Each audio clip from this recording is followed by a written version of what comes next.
Hello, and thanks for joining me on The Average EV. On today's episode, I'm going to do a comparison between paying for and fueling internal combustion engine vehicle, a hybrid vehicle, a plug-in hybrid electric vehicle, and an EV. I know a lot of people, they want to save money on gas, they want to help the environment, whatever their reason is.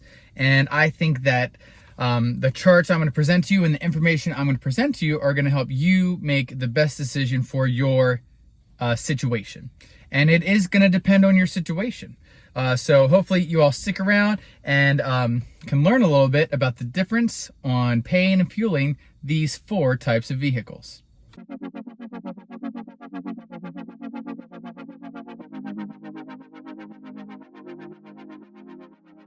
All right, so before we get into it, I do want to give everybody a reminder to please subscribe and like down below. Again, that helps me know what content you all like and what I can bring more of to you. Additionally, it helps my content have more reach so that people can hopefully get this information and make good informed decisions about their driving, in particular EV needs. All right, everybody, so let's dig into this content today.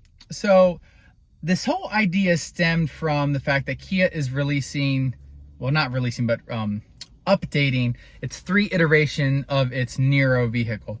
So it has the Niro Hybrid, which is the standard version, the Niro plug-in hybrid, and the Niro EV.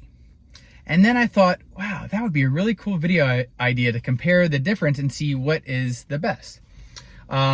Now, they didn't have an internal combustion engine option, so I am using the Hyundai Kona as the internal combustion engine version. I know it's not exact, but they're pretty close up vehicles where it'll give us a good enough idea. And lastly, I'm just throwing in the Kona electric because, again, it's very similar to the Niro, but it's actually $5,000 cheaper. And it's also the vehicle I drive. So I wanted to throw that in there, and those are the 5 different vehicles I chose to compare. So first off, we've got the base price, and that's what I'm going off of, is the base price. The Kona internal combustion engine is starting at $21,990. The Niro Hybrid is $26,490. Okay, then for about $7,000 more, you can get the Niro plug-in hybrid. And then there's the Niro EV for $39,450, which is about $6,000 more, a little under $6,000 more than the plug-in hybrid. And then again, the Kona electric, which is $5,450 under the Niro EV. So those are the base prices. When we're looking at horsepower and torque, I think that's interesting to compare. So here, the Kona internal combustion is 147 horsepower and 132 foot-pounds of torque. The Niro Hybrid is 139, so actually less than the internal combustion engine, but it has more torque at 195 foot-pounds. The Niro plug-in hybrid is the exact same as the hybrid, 139 horsepower, 195 foot-pounds of torque. And the Niro EV is 201 horsepower and 188 foot-pounds of torque, so it's actually a little bit less. And what I think is the coolest is the Kona electric is 201 horsepower like the Niro EV, but it has 291 foot-pounds of torque. And I'll tell you, I've got my Kona, and she accelerates so quick. Yeah, so it's definitely noticeable. And I've never driven the Niro EV, but the Kona's got a lot of to it. So the Niro EV isn't going to be as the Kona electric. Okay, and then lastly, I'm comparing the MPG here on all of them. So it's city highway combined. I could only find the combined for the Niro, and then for the EVs, I only have the MPGE, and then I give the range because there's not really an equivalent. So for the Kona, we got 30 city, 35 highway, 32 combined. The Niro Hybrid, 53 city, 54 highway, and 53 combined. The Niro plug-in hybrid, we have 46 combined miles, And then the Niro EV is 113 mpge with 253 miles of range, and the Kona Electric is 120 mpge with 258 miles of range. And I do want to note the Niro plug-in hybrid does have some electric battery range, but I am not using that for this comparison video because I'm kind of focusing on people who are driving longer distances. All right, so now let's dig into how much does it cost. So hopefully you all watched my boomerang challenge video with my Kona. If you didn't, you can watch that right here. I'm gonna put it right there. So go ahead, watch that. You can skip through it if you want. But there's a lot of good stuff in there. It's very enjoyable. Get some popcorn, make it a date. I think it could be a nice night. But anyways, that whole trip took me 691 miles, and in the Kona, it cost me $45.89 to drive that distance. Okay. And I did talk about how basically the distance I drove was essentially from Maryland to almost Florida, like last stop, Georgia before Florida, just so you have an idea of how far away it is. I did not compare the Niro EV because I couldn't find a good way to really to find the comparison, but it should be pretty close to the Kona. It should be slightly less efficient because the Niro EV is not as efficient as the Kona. All right, now let's get into the numbers for the other three. So for the Kona internal combustion engine, the same trip, and this is at 3.71 dollars a gallon. I don't know why I struggle with that. So the Kona, the same trip would have cost $80.11. The Niro Hybrid would have cost $48.37, so that's the closest to the electric.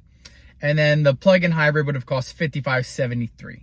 Okay, so obviously the Niro Hybrid and the plug-in hybrid are a little bit above the Kona Electric, and it costs a lot more to fuel the internal combustion engine version, right? Which is kind of the whole shtick. EVs are cheaper to fuel, right? That's what they say. Well, let's take a look. I did same parameters. You know, if electricity is the same price, it would have cost me the same amount to charge my Kona.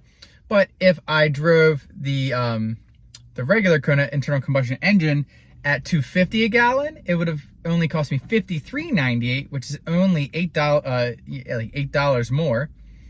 The Niro Hybrid would have only cost $32.59 to drive at $2.50 a gallon. And the plug-in hybrid would have cost $37.55 at $2.50 a gallon.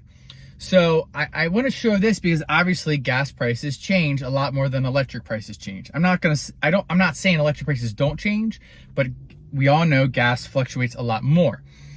So if gas prices go down and they're low, well, maybe it makes more sense for you to just get one of these options, the internal combustion, the hybrid, or the plug-in hybrid option. It might be the hybrid. Looking at this, when gas is cheaper, that might be the best option. But that's kind of up to you and your reasons for picking a vehicle, and we'll talk more about that later. So anyways, that's kind of a comparison there for a set distance, 691 miles. The next thing I did was basically compare fuel costs over an entire year based on the average mileage traveled per year by the American. So that distance is 14,263 miles. So let's start with the internal combustion engine Kona at $3.71 a gallon again, which is the price when I put all this data together, was $1,653 a year to pay for fuel for the Kona. For the Niro Hybrid, $998.41. For the Niro plug-in hybrid, $1,150. For the Niro EV, and this is at 14 cents a kilowatt hour, which is the average, is $505.52. And the Kona Electric, which is $495.48, again at the 14 cents a kilowatt hour. So here, it's very clear that it's much cheaper in a year to pay for fuel for a Kona Electric than the internal combustion engine version. And usually the number I quote people is it costs 66% less for to fuel an EV right now. Okay, now, like I said earlier, fuel prices change. So if we were to look at a year at $2.50 a gallon, it would only cost $1,114 for the Kona, $672.78 for the Niro Hybrid, $775.16 for the Niro plug-in hybrid, $1,119 $37 for the Niro EV, and then $1,097.15 for the Kona electric. And I just wanted to show everybody, I changed just for to give a couple different options. I actually, for the Niro and Kona, I did the price that it would cost to charge out at a public charger for the second option. So obviously that's not like if electricity were cheaper or more expensive. Okay, so you can compare both of the EV numbers. Okay, so you could, if you only charge at home, you'll look at the top, the 505 and the 495. If you only charge in public, you'll look at the ones below, the 1,119, 1,097. Okay, anyways, so if you charge at home, no matter what, it is cheaper to do an electric vehicle. If you exclusively charge on a public network, look, if you look, it's way more expensive. It's actually more, the Niro costs more than the Kona, the Niro Hybrid and Niro plug-in hybrid, and the Kona is below the internal combustion engine Kona, but way above the Niro Hybrid and Niro plug-in hybrid. Okay, so which again goes to show, and something I've preached for a long time, let me make it positive. Charge at home if possible. If you can't, then charge on the public network. Okay, it's going to be way cheaper, and it's also going to keep charger stalls from being clogged up by people trying to charge. And then the last thing I want to put in here is I did compare these using the combined numbers, so the 3253 and the 46, and then these are the average miles per kilowatt hour based on the EPA rated range. So based on your driving style, you could actually spend less on the EVs or more, depending upon how you drive. So again, they're just comparing a year. Again, if you're charging at home, way cheaper for electric. If you're charging on public, way more expensive for electric for the most part. And obviously, if gas were to get cheaper, the Niro Hybrid and Niro plug-in hybrid start to look interesting. So now, and this is something that people, they get really excited. They want to get an EV. They get it, whatever the price is, 35, whatever, $40,000. Yeah, I'm paying less for gas. Super awesome. And then they kind of fail to realize, wait a second, but I have to do my monthly payment for the car too. Is it actually cheaper? So that's the data I'm presenting here for you all, and it's kind of interesting. So we got the Kona Niro Hybrid. You all can read, but the base price for the Kona hybrid plug-in hybrid Niro Kona electric, we've looked at that already. I did based off a 72-month loan, which I feel like is what most people get for the most part. Maybe some people get 60-month. And this is at 3.86% APR and $5,000 down payment. Maybe that's a little steep for some people for a down payment, but I think it's a solid down payment. The APR, I just looked up average APR. So obviously your APR could be higher or lower, which would change these numbers for you. Okay. Everything is, I'm just trying to present you some data so you can get a ballpark idea of what's going on here. For the Kona at this, these terms, it would be $289.96 a month for your payment. The hybrid, $364.29 a month. The plug-in hybrid, $484.03 a month. The Niro EV, $578.34, and the Kona electric, $488.32. So just looking here, it is clearly cheaper to get either an internal combustion hybrid or plug-in hybrid vehicle. Okay, the Niro plug-in hybrid and Kona electric are pretty close, though, if you look at the comparison there number-wise. Then what I did was I added in the fuel. So we've got with the how much you would pay a year for fuel, and then divided that by month. The Kona internal combustion engine would cost $427.71 a month, including fuel. The Niro hybrid, $447.49 a month. The Niro plug-in hybrid, $579.89 a month. The Niro EV, $633.25 a month. And the Kona electric, $542.14 a month. And there everybody says a 75-25 split. What that means is I kind of averaged out home charging and public charging to give a little bit more realistic of what people would actually pay. Some people might be all homes, some people might be all public network, but just to give a little bit more realistic kind of feel. So looking at this data, it is so clear that the right choice is to get the regular Kona, right? It's $427 a month, right? That's almost 120 some dollars less than the Kona electric, and that's $200 less than the Niro EV. So the argument for, well, I'm getting it to save money. Are you saving money if you're getting an EV and you're paying full price? Or some people right now are paying, it's insane. I've seen like ID4s and all sorts of other Ioniq 5s. People are paying 10 grand over MSRP. That is absolutely insane, and you are 100% not saving any money. And while you're paying less in fuel, you're ultimately paying more. So if that's your rationale, maybe you don't get an electric vehicle.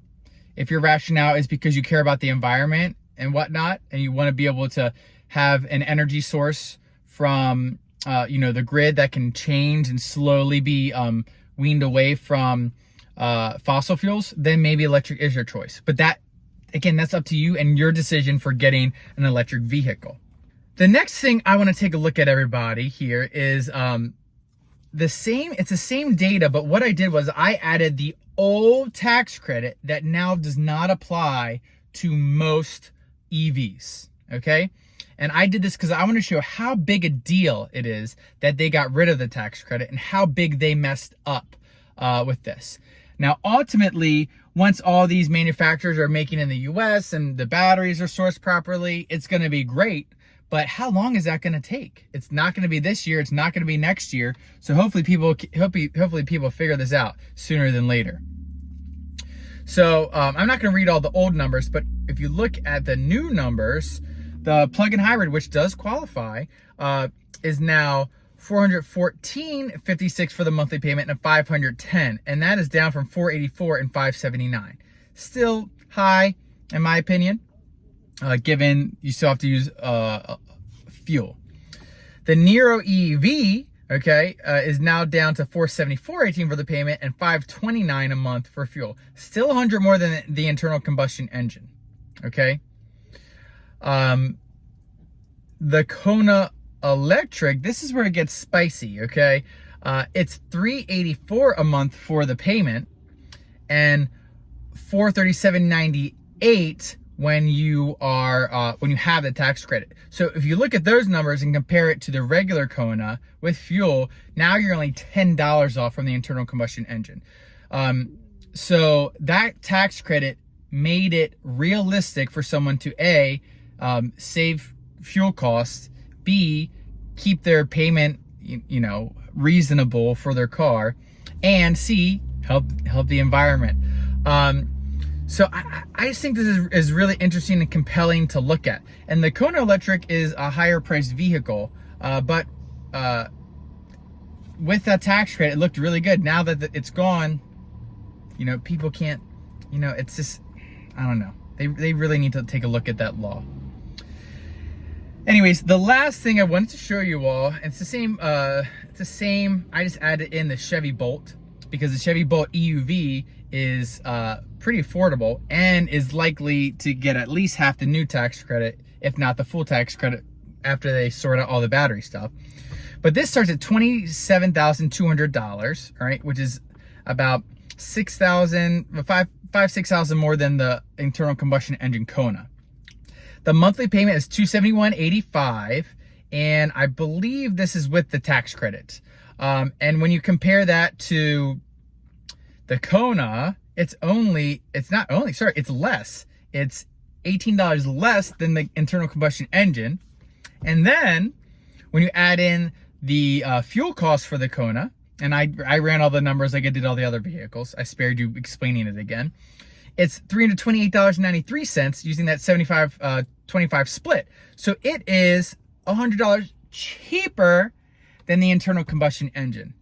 This is why the tax credit matters so much. And Chevy, I think Chevy's going to reap the benefits of this greatly. I think people are going to be buying Bolts and Bolt EUVs like crazy. They're probably not going to be able to make them fast enough. And look, and that's like, it's more than $100 less than the Kona electric. So I don't know, everybody. I think this is really interesting. Again, I did this comparison with basically the same class of vehicle. Maybe I'll do some like SUVs versus, I don't know, more performance cars that are hybrid, like the Sonata hybrid and the Elantra hybrid, stuff like that, because those are pretty fuel efficient too. But I just thought it'd be interesting to compare the same, almost the same vehicle in 5 different variations. So kind of my final thoughts about this are, if you're gonna get like a base model internal combustion engine that's pretty fuel efficient, that's your best option right now. It's cheaper. You don't have to worry about a tax credit. While the fuel cost might be more high, the overall cost is going to be a lot lower, obviously during the term of your loan. Once you pay off your loan, the EV looks pretty good, but most people have that loan for 5 to 6 years. So I mean, an economy internal combustion engine looks the best. Okay, now if you want to help the environment out a little bit, you want to kind of take the burden of fuel, like reduce the burden of fossil fuels, I think the Niro Hybrid is a really good option for you. Obviously your fuel costs are a lot lower, but it costs a little bit more. But when you look at that payment fuel compare, it's only $20 difference. So for me, if I was in that scenario, yeah, the Niro Hybrid looks pretty good. The new version's a nice looking car. And you don't have to rely upon the tax credit. We look at the plug-in hybrid, and I just think the price point with the fuel economy, they're just not there yet. And I haven't run the numbers, but you look at the SUVs and the plug-in hybrids aren't getting that. It's like, I don't know, I feel what was it, the Kia Sportage or whatever, it was like 38 versus like the internal combustion was like 34 miles per gallon or something like that. I don't know the exact numbers, but it wasn't that big a difference. And so like, what are you really paying all that extra money for? I mean, the all electric range is really nice, but if you're someone who drives more than, 28, 30 miles, is that really worth it? I don't know. If you're someone who drives, you only drive a small distance every day, maybe it's worth it, and then you can occasionally drive farther distances. But at that point, I would rather just get an EV, because when you look at the price, it's like the Kona electric is cheaper, and you have the electric function, and it's only electric. So that's my opinion. And then kind of in closing, with the electric vehicles, I love electric vehicles. That's what my channel is about. I think people should get them, but there has to be these incentives to help reduce the cost until the manufacturers can get the cost down when new technologies come out. It's just not there yet. So I don't know. Should they wait? Should people wait to buy electric vehicles? Maybe people should wait until the prices come down and they have solid state batteries and the charging infrastructure is better. Yes. But do I think it would be better for more people to adopt now so that it increases demand, and then that would ultimately help reduce costs because they're making more, and they have more factory lines running? Maybe. I don't know. I don't know what's right, but I know I really like electric vehicles, and I would definitely highly recommend them to you all. So anyways, a bunch of interesting information. What do you all think? Are you gonna go with an economy internal combustion engine car now? Or are you gonna go with a hybrid, a plug-in hybrid, EV? What's your thought? What have you done? What are your decisions? I would love to hear from you all.